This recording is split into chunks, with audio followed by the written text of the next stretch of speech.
Hi grade 12s, my name is Mr. Milam. I'm back to do another CSNOW question. That question number is going to be number 27.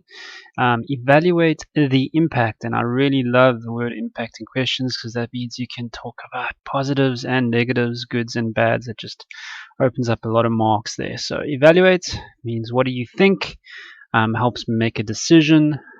So just always imagine you are sort of like a consultant and you've been asked by a client, what do you think? So let's first of all chuck into a table.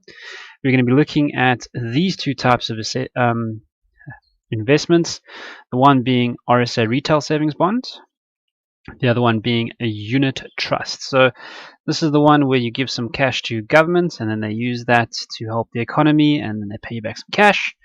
Unit trust is normally done through, or is done through private investment firms, and this is the one where you give some money and they put in a whole bunch of different investments and you just buying one unit of those all different investments.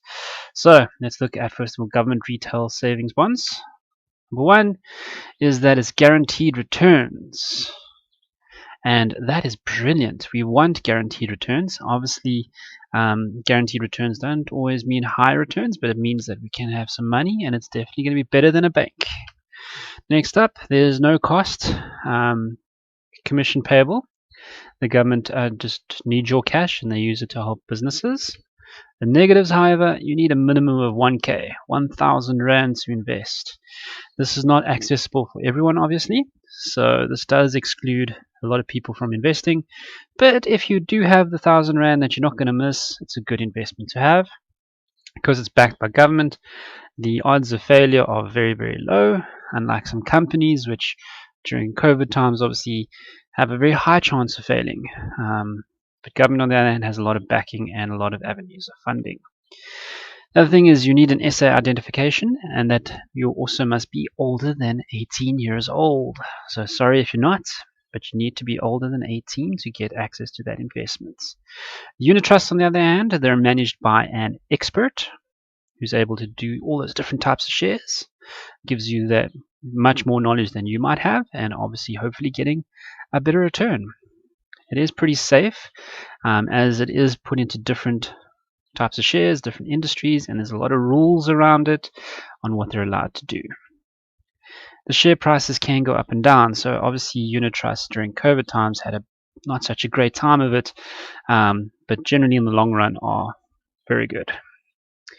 Unit trust holders may not borrow against their investment because that investment, as you can see, has an up and down value, and that is limited to the bank is going to be like, no, but there's no value to this. The value can change. Therefore, we don't want to lend against it.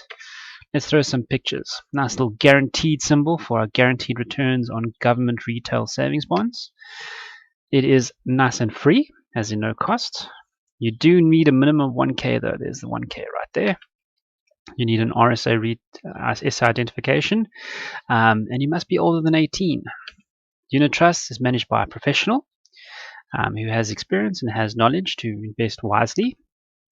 There is a nice little bank vault, meaning because of all the regulations and rules and generally the sheer volume of cash that is in these unit trusts is generally quite a safe investment. There's our safe right there, as in a bank safe. The share prices, however, can go up and down. COVID has proved that. I hope you've been watching the papers. Obviously, that does affect our share price, and we can't borrow against it. Okay, so there's the little hand. The hand is not going to give you the money in this case, but yeah. So I'm going to take away the facts. Let's bounce them away. Kaboom, they're gone. So, government retail bonds, guaranteed returns. No cost. You need a minimum of 1K. You need an SA identification, and must be older than 18. Those are your 4 things you want to remember. Unit trust, on the other hand, there's an expert. And of course, there is a safe, which means it's a safe investment. Markets go up and down, therefore the share price varies, and you may not borrow against it. Okay, so now I'm going to take all of this away, and I'm going to let you have a go in your booklets, but I'm leaving the pictures up there. Hopefully it helps you remember all of these facts. Remember, evaluate is positives and negatives, so I'm going to leave this up there as well. I wish you luck. I hope it helped. Thank you for listening. Goodbye.